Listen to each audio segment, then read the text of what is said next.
En el nombre del Padre, y del Hijo, y del Espíritu Santo.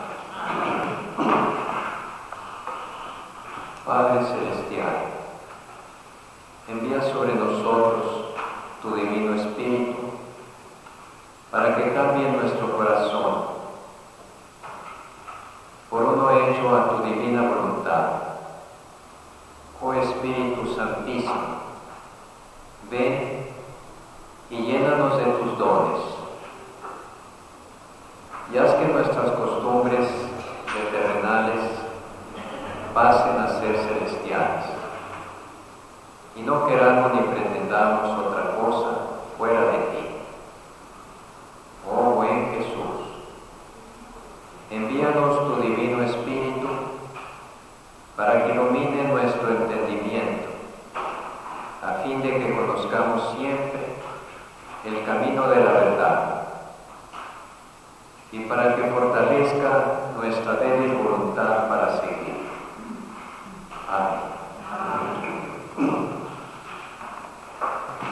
Bien, entonces estábamos viendo que lo que sabemos acerca de Dios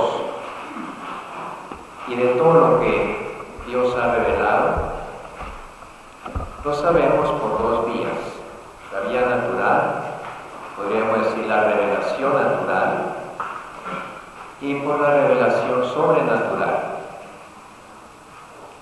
Por la revelación natural, que es la contemplación de la naturaleza, la reflexión, el raciocinio acerca de las causas últimas de todas las cosas, podemos llegar con seguridad a la existencia de Dios. Pero para saber más acerca de Dios, quién es, cómo es, qué tiene que ver con nosotros, además de habernos creado, qué quiere de nosotros, si nos ama, si no nos ama, para qué estamos en la vida, a dónde vamos. Todo ese tipo de cuestiones puede ser que el hombre algunas las alcance por raciocinio, y de hecho en las religiones que están basadas en esa revelación natural y en ese raciocinio, pues ustedes saben que han llegado a conocer que a Dios se le debe adorar, se le debe dar culto, que más allá de la muerte el hombre sigue existiendo, que según se haya portado aquí bien o mal, será su destino eterno. Todo eso lo saben, lo ha sabido la humanidad también por esa revelación natural y por ese raciocinio. Pero la diferencia con la revelación sobrenatural es enorme. Con la revelación sobrenatural que Dios hizo desde los primeros padres de sí mismo, dándose a conocer, pero después de una manera más clara, más directa, más constante, lo hizo a través de Abraham, a través de Isaac y Jacob, a través de todos los patriarcas, de los profetas, de los sabios de Israel, etc. Ahí se dio a conocer con más claridad y dio a conocer sus designios. Desde luego, una cosa que nos reveló fue que Él es nuestro Padre, que nos ama, que es clemente y misericordioso, que nos perdona. Todo eso está contenido en el Antiguo Testamento. Sin embargo, la plenitud de esa revelación se dio en Jesucristo. Jesucristo, que nos viene a revelar de una manera definitiva lo que Dios es y lo que Dios quiere de nosotros.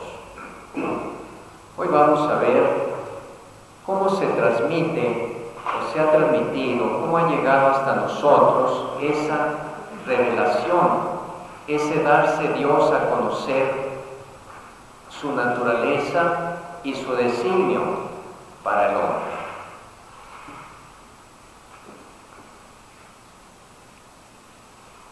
Dice el Catecismo en el número 74, Dios quiere que todos los hombres se salven y lleguen al conocimiento de la verdad. O sea, Dios no ha creado a unos para que se salven y a otros para que se condenen, se pierdan, se frustren. No, Dios no hace acepción de personas. A todo ser humano que viene a este mundo, Dios lo ama. Haya venido como haya venido, por chiripa, porque sus padres lo esperaban con amor, porque no lo esperaban, porque murieron y lo dejaron en la calle, lo que sea. Siempre tenemos un Dios que nos ama. Claro que el destino ya concreto de cada ser humano depende de nosotros, de la solidaridad que tengamos unos con otros, de manera de no dejar a nadie fuera de ese camino. El conocimiento de Cristo Jesús es el que nos lleva a la salvación. Es preciso, pues, que Cristo sea anunciado a todos los pueblos, a todos los hombres, y que así la revelación llegue hasta los confines del mundo. O sea, si Dios quiere que todos se salven y solo podemos salvarnos a través de Jesucristo, la conclusión clarísima es: Cristo debe ser conocido de todos. Hay actualmente una tesis, una posición contraria a esto, incluso desgraciadamente dentro de la Iglesia, por parte de teólogos, que dicen, claro, es una reflexión contaminada de relativismo, que dicen que cada quien tiene su propio camino hacia Dios, que cada religioso es un camino hacia Dios, que todas las religiones son iguales, que Cristo es igual a otros grandes maestros religiosos de la humanidad. Ponen en un mismo plano a Buda, a Mahoma, a Zoroastro, a Confucio y a quien ustedes quieran. Todos son iguales para cada país, para cada cultura. Ese es su camino. Y entonces dicen, no hay que predicar a Cristo, porque es imponerles a los demás algo que no más nos corresponde a nosotros. Si queremos darle un nombre a esa tendencia, podríamos llamarla la teología, una teología de las religiones, una teología que desvía totalmente o contradice las mismas palabras expresas de Jesucristo. Vayan por todo el mundo a predicar el Evangelio. Vayan por todo el mundo, a todas las culturas, a todas las razas, a todas las naciones, a todas las religiones, para que todos los hombres conozcan aquel que es el único camino, la verdad y la vida. Porque nadie puede llegar al Padre sino por mí, dijo Jesús. Y San Pedro dirá después de Pentecostés, no hay ningún otro nombre que podamos invocar para ser salvos fuera del nombre de Jesús. Esto, como les decía, parece en un mundo tan relativista, donde todo se vale, donde cada quien tiene su propia verdad, donde nadie quiere molestar a los demás imponiéndoles nada. Esto parece algo intolerante, parece una imposición. Pero hay cosas que son únicas, que son verdaderas y nadie las puede objetar. Por ejemplo, 2 y 2 son 4.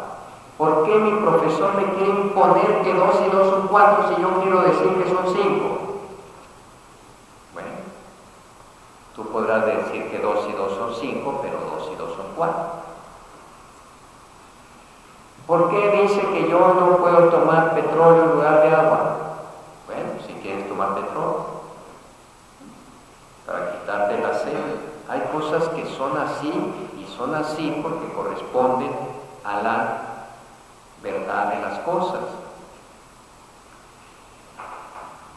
Nos dice el concilio, Dios quiso que lo que había revelado para la salvación de todos los pueblos se conservara por siempre íntegro y fuera transmitido a todas las edades.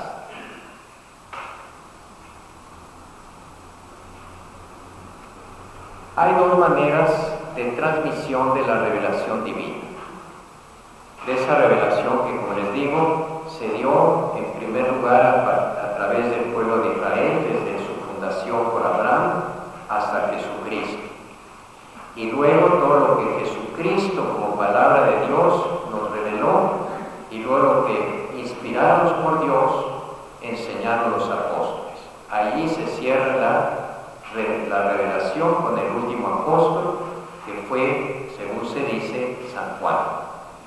Bien, ¿dónde está lo que la Biblia, lo que Dios reveló, y dónde está lo que Cristo enseñó, y dónde está lo que los apóstoles dijeron?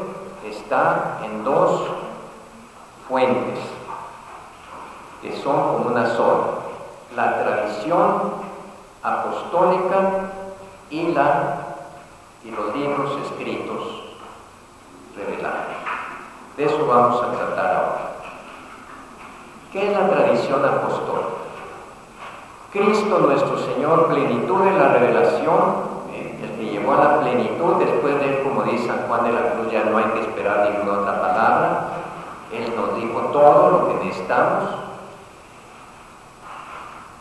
Mandó a los apóstoles a predicar a todos los hombres el Evangelio como fuente de toda verdad salvadora y de toda norma de conducta.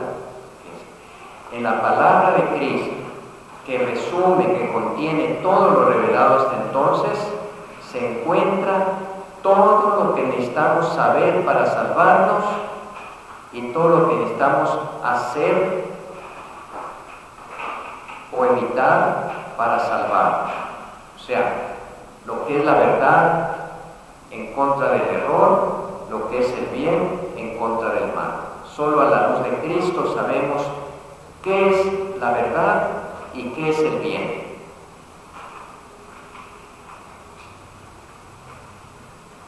¿Cuál es la tradición apostólica? Aquí vamos a tomar en consideración, usted recuerde que como católicos somos los que defendemos esta doble transmisión de la revelación divina. Precisamente ahí está la cuestión central de la división entre el protestantismo, que son católicos que se salieron de la iglesia en un momento dado, aunque ya después las generaciones siguientes a ellos ya no se salieron de la iglesia, pero los primeros sí. Por ejemplo, Lutero, que negó la tradición y se quedó solamente con la Biblia, la sola Biblia. Y nosotros decimos no, la revelación está en la tradición y en la Biblia.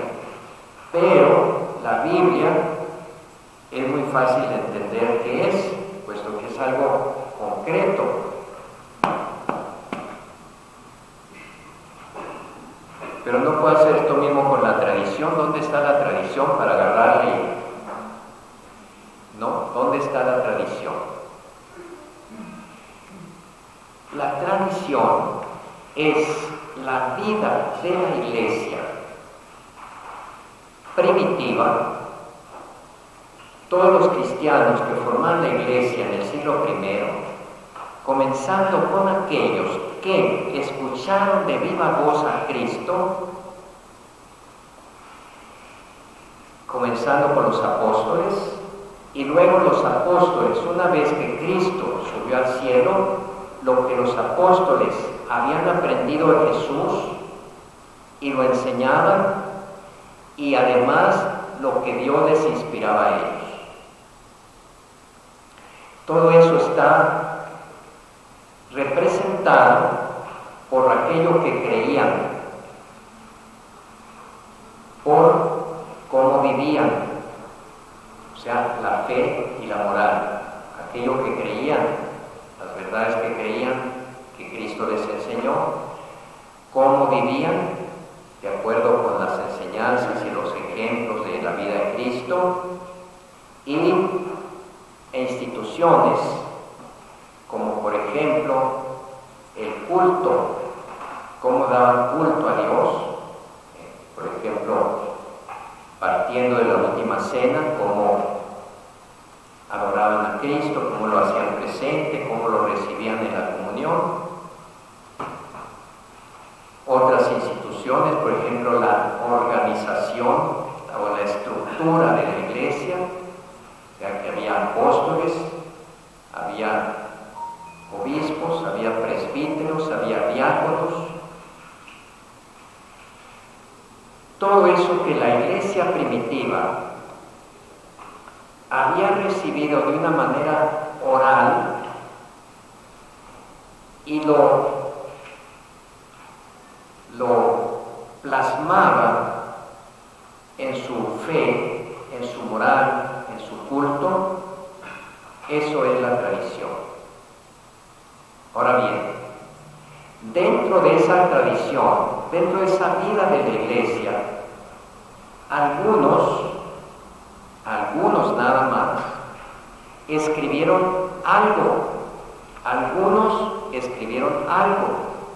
O sea, algunos apóstoles o discípulos de los apóstoles escribieron algo de lo que ya la iglesia creía y practicaba. Y eso es la Biblia. O sea, la Biblia nació de la iglesia, de la predicación de la iglesia. Le voy a decir eso de una manera más clara.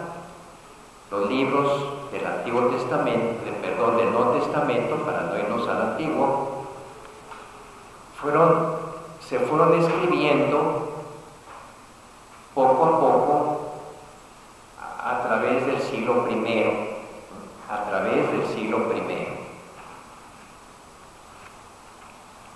Aquí en la Biblia de Jerusalén, y creo que en cualquier Biblia, suele venir al final un resumen cronológico de los acontecimientos de la historia civil y de la historia de Israel o de la historia de la iglesia primitiva, y ahí también en determinadas fechas, es una cronología, van poniendo en qué año se escribió tal libro. Vamos a ver.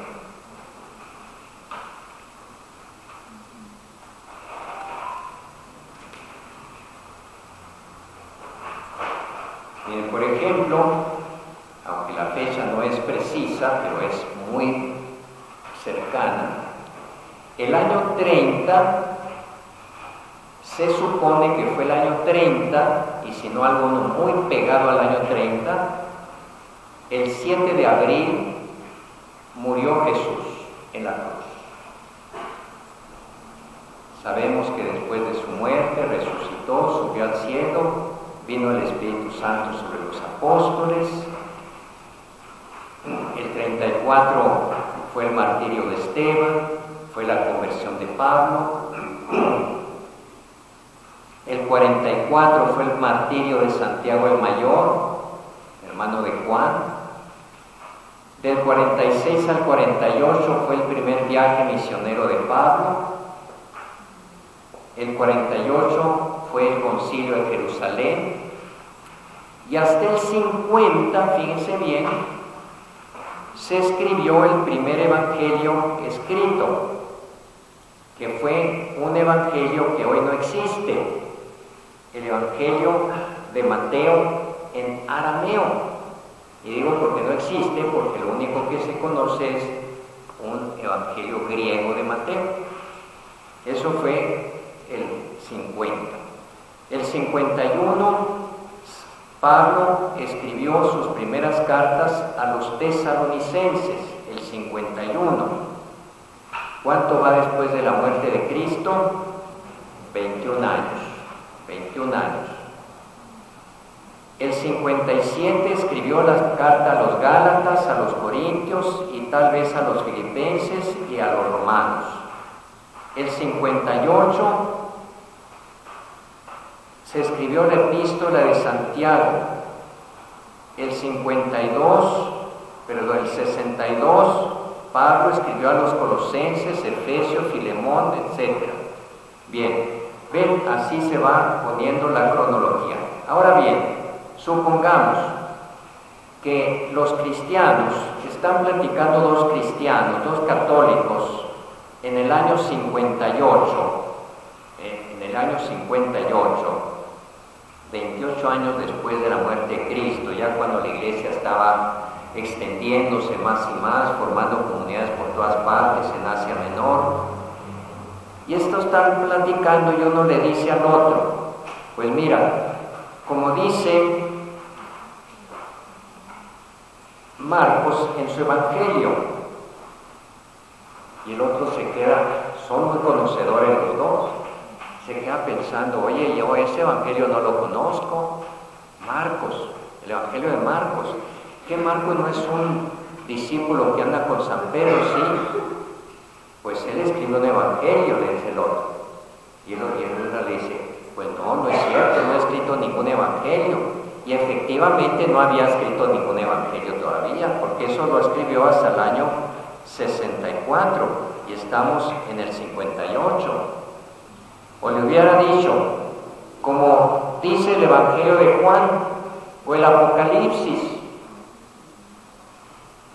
todavía no se había escrito eso, y la iglesia ya existía, ya iban a misa, ya escuchaban a los apóstoles, ya estaban unidos en comunidades cristianas, ya se predicaba a Jesucristo como lo que es realmente verdadero hombre y verdadero Dios, su muerte en la cruz, redentora, etcétera, etcétera. O sea que de alguna manera lo que después escribirá San Juan en su Evangelio, San Marcos, San Lucas, ya la iglesia lo creía, lo sabía,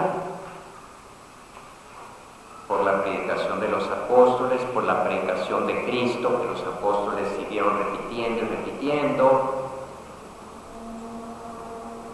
O sea que estrictamente para saber o creer lo que creían, no necesitaban leer el Evangelio de Juan o el Evangelio de Lucas, porque ya eso lo conocían y lo creían.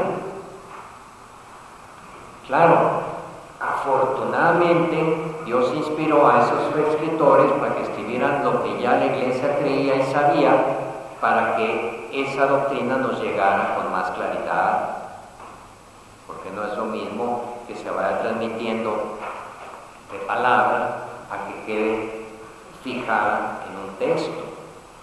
O sea, no le estoy quitando importancia a la Sagrada Escritura, absolutamente.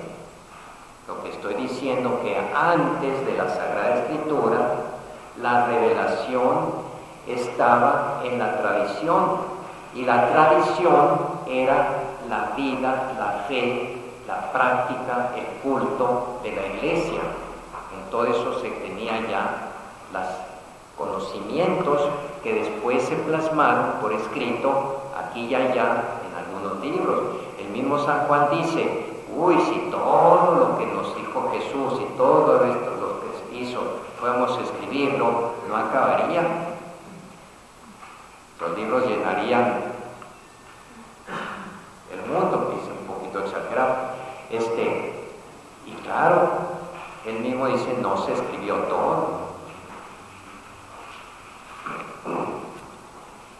Entonces, fíjense, dice 76. La transmisión del Evangelio, según el mandato del Señor, se hizo de dos maneras. La transmisión del Evangelio. Transmisión es precisamente la que da origen a la tradición, lo que se entrega, lo que se transmite. Como dijo Jesús, vayan por todo el mundo, prediquen el Evangelio. Bueno, se hace de dos maneras. Primera, oralmente. Los apóstoles, con su predicación, sus ejemplos, sus instituciones, transmitieron de palabra lo que habían aprendido de las obras y palabras de Cristo y lo que el Espíritu Santo les enseñó. Dice el concilio en la Constitución Dogmática Dei Verbum. Y la otra manera es por escrito. Nos dice el mismo documento. Los mismos apóstoles y otros de su generación pusieron por escrito el mensaje de la salvación inspirados por el Espíritu Santo. Pero ahí en ese libro, en la Biblia, aunque está todo lo necesario, no está todo de una manera clara. Por ejemplo, ¿cuántas interpretaciones hay hoy en las iglesias no católicas, protestantes, evangélicas, cristianas, como ustedes quieran llamar, acerca del significado de la Eucaristía? ¿Está Cristo realmente presente con su humanidad, su divinidad, resucitado en la hostia que se consagra en la misa, en el vino que se consagra en la misa, siguiendo el mandato de Jesús: hagan esto en memoria mía, lo que él hizo en la última cena? Para la mayor parte dicen eso nada más es un símbolo, significa, pero no está presente. ¿Quién puede saber cómo se interpretan esas palabras que traen Mateo, Marcos y Lucas y San Pablo en la primera de los Corintios? Si es nada más un símbolo o es una realidad misteriosa, oculta, bajo el signo del sacramento. Pues aquella iglesia que lo escribió. Ahí tiene un ejemplo de la importancia que tiene la tradición para saber lo que la Biblia dice. Por eso cuando la iglesia nos dice, este texto hay que interpretarlo así, es porque así lo había interpretado o lo había entendido cuando lo escribió. Ahora bien, ¿la tradición dónde está? Ahora sí se puede, desde luego, concretizar, materializar la tradición en libros, pero decimos que lo que la tradición contiene fue lo que enseñaron los santos padres, los escritores católicos del fines del siglo I, del siglo II, del siglo III y del siglo IV. Mientras más al origen mejor. Por ejemplo, San Ignacio de Antioquía, San Policarpo, San Ireneo, San Hipólito, San Justino, etcétera, etcétera, etcétera, son muchos. Bien.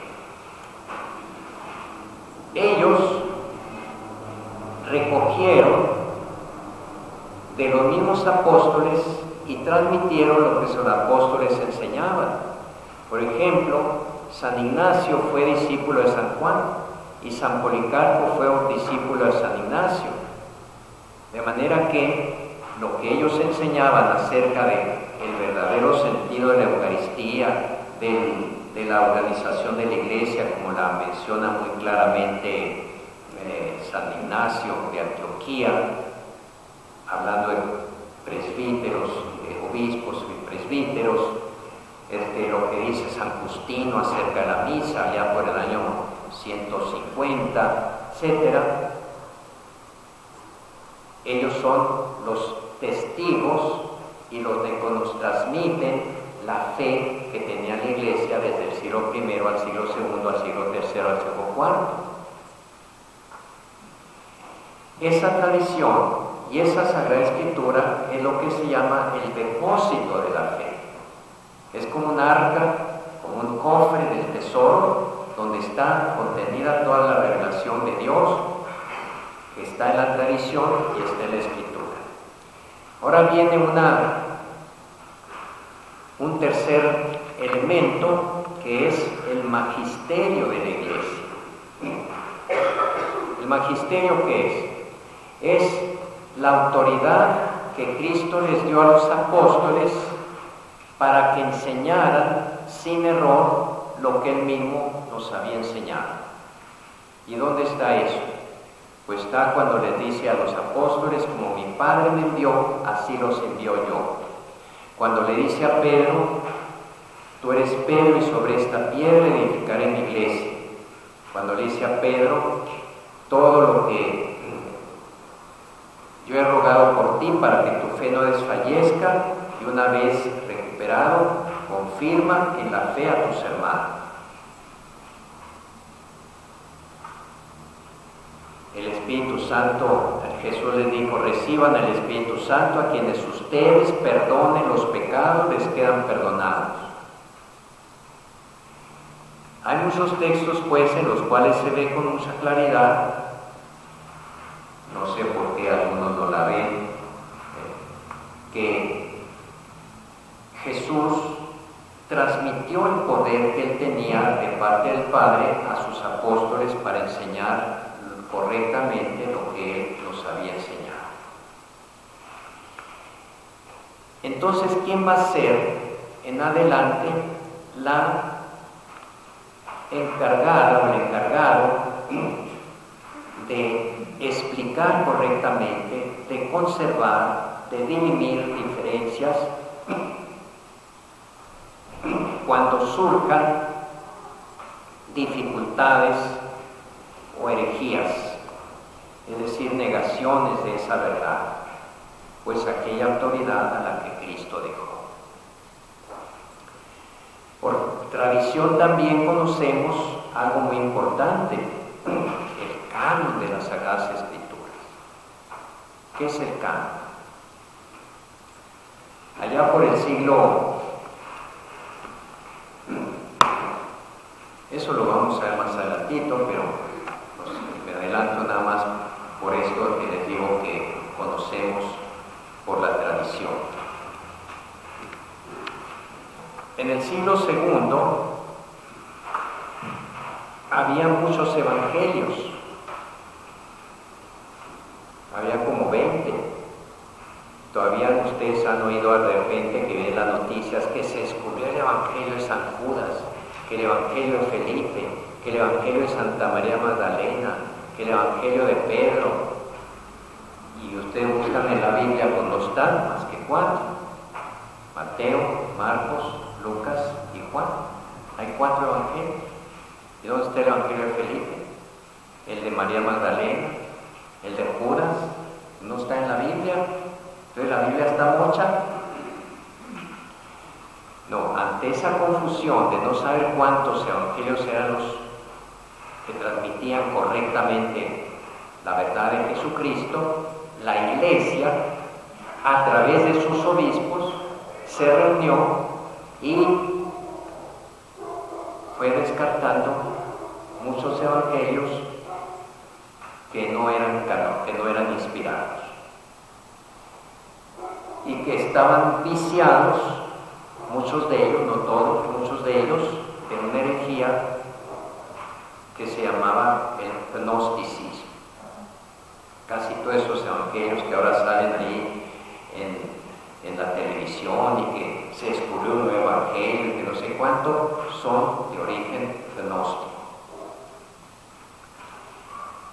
¿Cómo supo la Iglesia y esos obispos que esos 4 eran los evangelios correctos, que transmitían correctamente la verdad?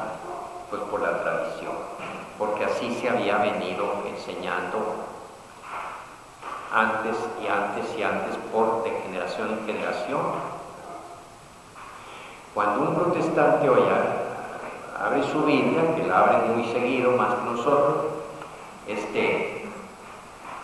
dice, aquí en la Biblia dice, y yo me atengo solo a la Biblia. Yo no les puedo decir, momento, búscate tu Biblia, porque esa Biblia es mía. Esa Biblia es católica. La escribió la Iglesia Católica. La Iglesia Católica definió cuántos libros y cuáles eran los correctos. y se encargó de mantenerla limpia de toda contaminación a través de siglos muy turbulentos. Si un día llegaste tú en el siglo XIX, en el XX o en el XXI, abres una Biblia que te cae en las manos y te apasiona, lo cual es muy bueno, te entusiasma, y dices, esto es la Biblia, palabra de Dios. Esa Biblia es de la Iglesia Católica. Ella la escribió, ella la ha mantenido, ella definió cuáles libros eran los canónicos y también, por lo tanto, define cuál es la interpretación correcta que se debe dar. Esa tarea, esa misión es la del magisterio de la Iglesia. Por eso dice el Concilio Vaticano II en la Constitución de Verbo, o sea, acerca de la divina revelación, que les recomiendo mucho que lean, pueden leerlo en un libro, si lo tienen, y si no en internet, dice: Cristo, esto puede ser el resumen de lo que hemos dicho, Cristo mandó a los apóstoles a predicar el Evangelio. Los apóstoles transmitieron cuanto habían recibido con las palabras, los ejemplos y las enseñanzas de Jesús. De esta forma, algunos, ya sea apóstoles o discípulos de los apóstoles, inspirados por el Espíritu Santo, pusieron por escrito el anuncio de la salvación. Los apóstoles confiaron después a los obispos, sus sucesores, el propio puesto de maestros. Claro, sí, al morir los apóstoles ya se hubiera acabado el magisterio y la guía dentro de la iglesia, pues se hubiera acabado la iglesia. Era obvio que aquella misión que Dios, que Cristo les dio a los apóstoles, tenía que perpetuarse, puesto que la iglesia misma se iba a perpetuar a través de los siglos. Como también el ministerio de Pedro no se iba a morir con Pedro, porque Pedro se iba a morir muy pronto, como cualquier ser humano, hablando de la historia de la iglesia que es tan larga. Y entonces, obviamente, ese ministerio de encabezar a todos los apóstoles y a todos los obispos iba a ser de un sucesor de Pedro. La predicación apostólica, expresada especialmente en los libros inspirados, debía ser conservada hasta el fin de los tiempos. La tradición progresa en la Iglesia con la asistencia del Espíritu Santo hacia una mayor comprensión de las palabras y de las cosas transmitidas gracias a la reflexión, al estudio, a la predicación. O sea, sí hay una evolución, como dice un autor muy importante, una evolución homogénea del dogma. Es decir, la evolución no está en la misma doctrina, sino en la Iglesia que va comprendiendo cada vez mejor esa doctrina de Jesús y le va sacando más virtualidades y más riquezas aplicables en cada tiempo, pero siempre homogénea, o sea, que sea fiel al origen, que no le cambie. Los padres, aquí vienen los santos padres ya, atestiguan, son los testigos de la presencia de esta tradición, o sea, con sus escritos. Hoy la Iglesia encuentra en los escritos de aquellos santos padres de los primeros siglos lo que la Iglesia en ese tiempo creía a partir de la Sagrada Escritura, pero también cómo había que interpretar la Sagrada Escritura.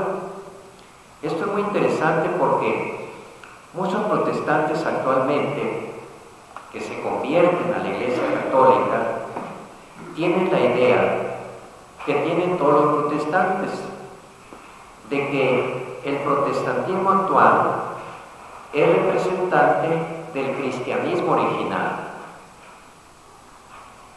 y que la Iglesia Católica se pervirtió a través del tiempo, y que Lutero y todos los reformadores vinieron a reformar, o sea, a devolverle a la Iglesia su primitivo esplendor, la verdad de Cristo estampada en la Biblia, y por lo tanto dicen, la Iglesia original es la que creía lo que cree el protestantismo, y la Iglesia original contradice todo lo que la Iglesia Católica enseña ahora. Y entonces muchos de los protestantes, que son muy eruditos, muy estudiosos, doctores en teología y doctores en Sagrada Escritura, conocen la Escritura en sus idiomas originales, etc., les pica la curiosidad y dicen, vamos a estudiar a esos primeros escritores cristianos del fines del siglo I, en el siglo II, en el siglo III, y comienzan a escarbar y comienzan a estudiar, y como muchos de ellos saben griego, y sus padres casi todos escribieron en griego en esa época, pues leen en su idioma original, y oh sorpresa, pensando que iban a encontrar unos padres protestantes, unos santos padres protestantes, encuentran que eran católicos. Que lo que hoy enseña la Iglesia Católica es lo mismo que enseñaban San Agustín, San Jerónimo, San Atanasio, San Gregorio Magno, San Basilio, San Gregorio Niceno, San Gregorio Nacianceno, más atrás San Ireneo, San Hipólito, etcétera, etcétera. Al siglo que se quieran ir, allí en sus escritos descubren lo que hoy la Iglesia enseña acerca del Papa, acerca de los obispos, acerca de la Eucaristía, acerca de los sacramentos, acerca de la organización de la Iglesia, acerca de todo. ¿Qué les parece? ¿Ven ustedes cuál es la tradición? Es algo que no se puede decir dónde está, pero está en la Iglesia, en su enseñanza, en lo que la Iglesia predicaba, enseñaba, creía, oraba, en la misma oración de la Iglesia. Por ejemplo, sobre la Virgen Santísima, las oraciones, las imágenes, las representaciones en las catacumbas romanas representan la fe de la Iglesia actual, no la fe del protestantismo. Por eso cuando ustedes vean a un amigo protestante que dice, voy a estudiar los santos padres, díganle, no vayas a hacer eso, muy peligroso que lo hagas. ¿Te vas a ser católico? No estudies a los santos padres.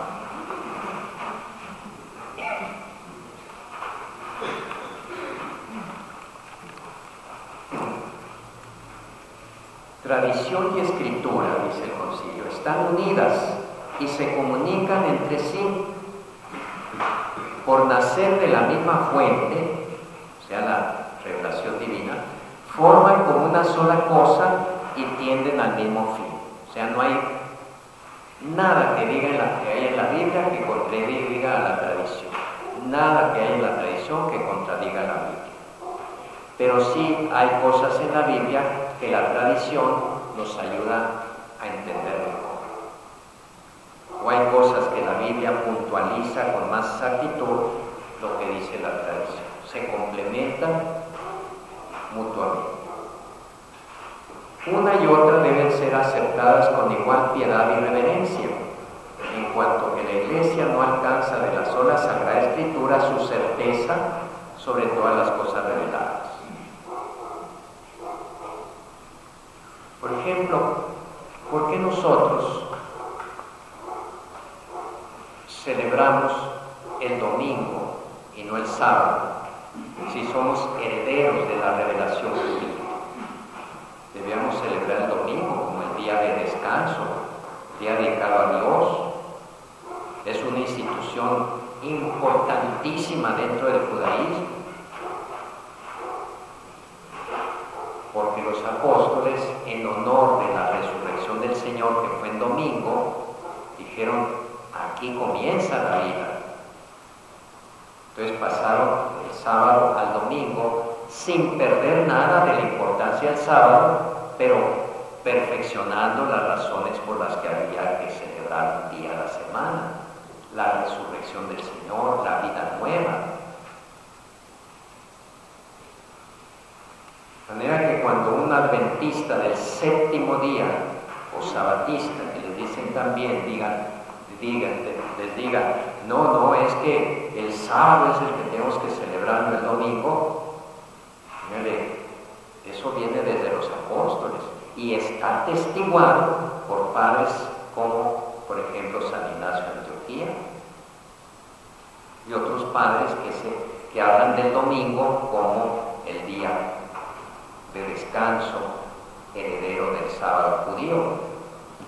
No es que dejemos el sábado judío, es que se toma con todo su significado y se planta al día siguiente por ser de la resurrección. Pero ojalá cumpliéramos de veras con el domingo.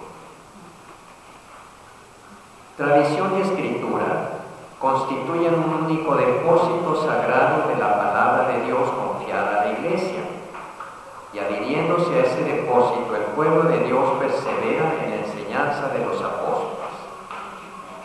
El oficio de interpretar la palabra de Dios escrita y transmitida está confiada al magisterio de la Iglesia. El magisterio de la Iglesia no está por encima de la palabra de Dios, sino que está al servicio de la palabra de Dios, que está en la tradición y en la escritura. Pero sin el magisterio de la Iglesia, pues la Biblia se convierte, en primer lugar, la tradición pues se queda volando y se evapora, y la Biblia se convierte en un libro manipulado, que cada quien va a decir con él lo que quiera. Sin cosas tan humanas como es la Constitución mexicana, que la legislación que rige la vida del país, siendo un país ordenado, basado en leyes y no en un caos salvaje que cada quien haga lo que le da la gana, sino que tiene uno que ceñirse a los grandes principios expresados en los capítulos y artículos de la Constitución mexicana. Imagínense que cada quien interpretara la Constitución mexicana como debería dar la gana. Habría tantas constituciones mexicanas como mexicanos. Diría uno: no, aquí yo entiendo esto, acá entiendo esto, y entenderíamos unos y otros lo contrario del otro. ¿Qué hay en el país? Una instancia oficial encargada de interpretar autorizadamente la Constitución mexicana. Y hay que atenerse a ese tema. Y eso que es una Constitución que con el tiempo va cambiando y ya está más parchada que... Yo iba a decir que mis pantalones, pero no. Por lo menos estos no.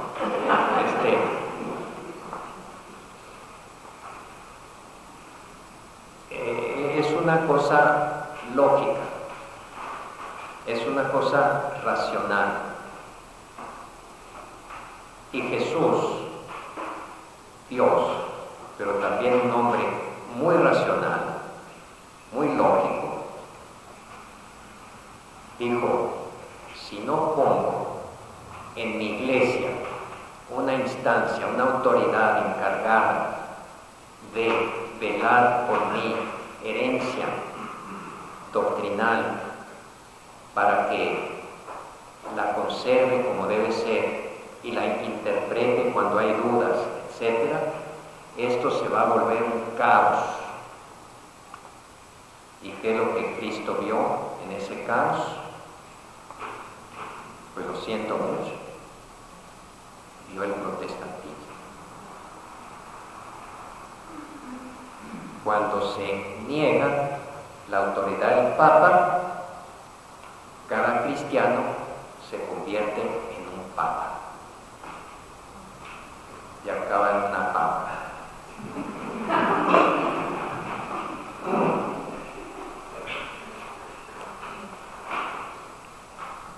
O al menos acaba todo en un puré de papas, que es lo que sucede realmente.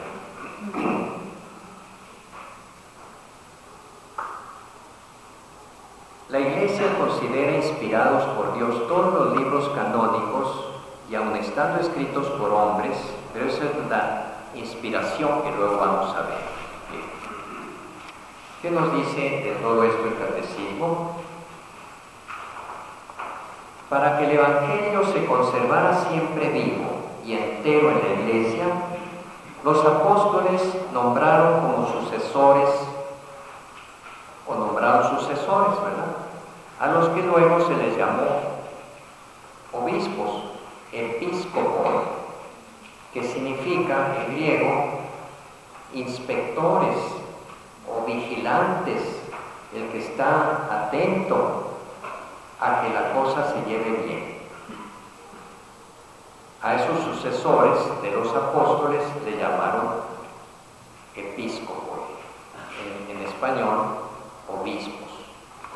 Bien, aunque también existe el adjetivo episcopal o episcopado,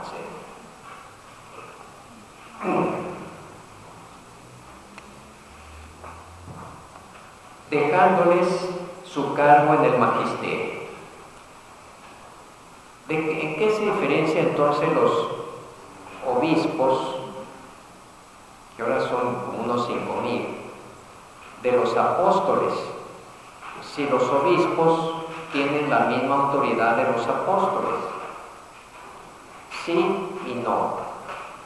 Los apóstoles transmitieron a los obispos una de sus funciones, pero no todas. Ellos eran testigos directos de la predicación y de la vida de Cristo. Y además, ellos recibían la revelación de Dios para entender mejor la doctrina de Cristo. Y esta función de ser sujetos de la revelación se acabó con el último apóstol. Los obispos no son eso, ni son testigos de Cristo directos, ni son objeto de una revelación divina. Ellos solamente recogen lo que ya está revelado y lo conservan puro e incontaminado, lo explican, lo defienden contra cualquier desviación.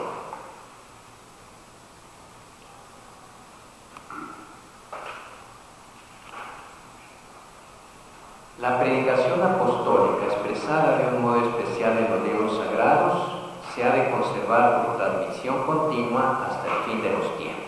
Claro, si Dios quiere que todos los hombres salven y se salvan por medio de Jesucristo, hay que conocer a Jesucristo y lo que enseñó Jesucristo. Entonces, esa doctrina y esa revelación tiene que hacerse presente, anunciarse en todo el mundo y en todos los tiempos. Esta transmisión viva, fíjense, viva, que es la predicación de la Iglesia, llevada a cabo bajo la guía del Espíritu Santo, es la tradición distinta de la Sagrada Escritura, aunque estrechamente ligada a ella. La Iglesia, con su enseñanza, su vida, su culto, conserva y transmite a todas las edades lo que es y lo que cree. Las palabras de los santos padres atestiguan la presencia viva de esta tradición, cuyas riquezas van pasando a la práctica y a la vida de la Iglesia que cree y ora. Les decía en un momento dado, no me acuerdo cuándo, que si ustedes ven en las fuentes para escribir este catecismo oficial de la Iglesia Católica, ven varios índices. En primer lugar está un índice de todos los libros de la Biblia que se utilizaron o que tienen todas las citas que trae el catecismo. Si ustedes se fijan, viene el libro, viene la cita del libro y viene el numeral, el número del párrafo del catecismo. Son una cantidad increíble, de manera que prácticamente al leer el catecismo estamos leyendo la Biblia, pero como les decía un día, de una manera sistemática. Pero ¿qué viene después? Vienen los documentos pontificios, los concilios y documentos pontificios que son el magisterio de la Iglesia. ¿Y qué viene después? Vienen los santos padres.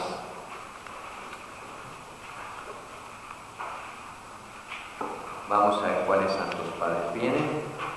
Aquí están no solo los antiguos, sino también otros modernos o después de los antiguos, por orden alfabético: Anselmo, de la Edad Media; Arístides, de la Edad Antigua; Atanasio, de Alejandría, de la Edad Antigua; Basilio de Cesarea, de la Edad Antigua; Benito, de la Edad Antigua; Bernabé, con más razón; Bernal Claraval, de la Edad Media; Buenaventura, de la Edad Media, etcétera, etcétera, etcétera.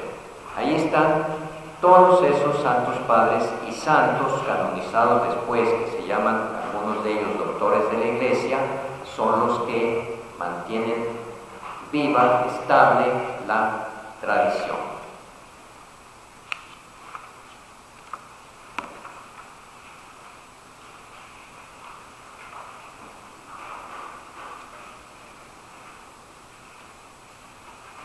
¿Cuál es la relación entre la tradición y la Sagrada Escritura? Pues ya lo dijimos, las dos son la única fuente, provienen de la única fuente, que es la revelación. Y la revelación la transmiten de dos maneras diferentes: una por escrito, que es la Biblia o Sagrada Escritura, y otra oral, y no solo oral, sino plasmada en la vida de la Iglesia toda, que es la tradición. La tradición recibe la palabra de Dios encomendada por Cristo y el Espíritu Santo a los apóstoles y la transmite íntegra a los sucesores, para que ellos, iluminados por el Espíritu de la verdad, la conserven, la expongan, la difundan fielmente en su predicación. De ahí resulta que la Iglesia, a la cual está confiada la transmisión y la interpretación de la revelación, no saca exclusivamente de la Escritura la certeza de todo lo revelado, y así se han de recibir y respetar con el mismo espíritu de devoción. Obviamente, cuando un cristiano hoy, en el siglo XXI, toma la Biblia y se inspira en ella, pues no tiene más que la Biblia para entender la doctrina de Cristo, la doctrina de Dios en el Antiguo Testamento, pero le falta la clave de interpretación para entender correctamente la Biblia. Y de allí viene que cada quien la entienda de diferente manera, cada quien funde su iglesia a partir de la Biblia, y no reconocer que la Biblia surgió a partir de la Iglesia. O sea, cambian totalmente las cosas. Leo la Biblia, fundo una iglesia. Y en la realidad, Cristo fundó la iglesia y dentro de esa iglesia se escribió la Biblia. Por lo tanto, esta Biblia tiene una correspondencia total con la fe, con el culto, con lo que ya creía esa iglesia.